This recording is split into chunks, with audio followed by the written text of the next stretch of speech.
أعوذ بالله من الشيطان الرجيم. بسم الله الرحمن الرحيم.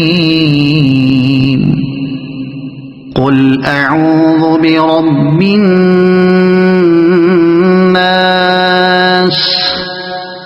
ملك الناس إله الناس من شر الوسواس الخناس الذي يوسوس في صدور الناس من الجنة والناس. صدق الله العظيم.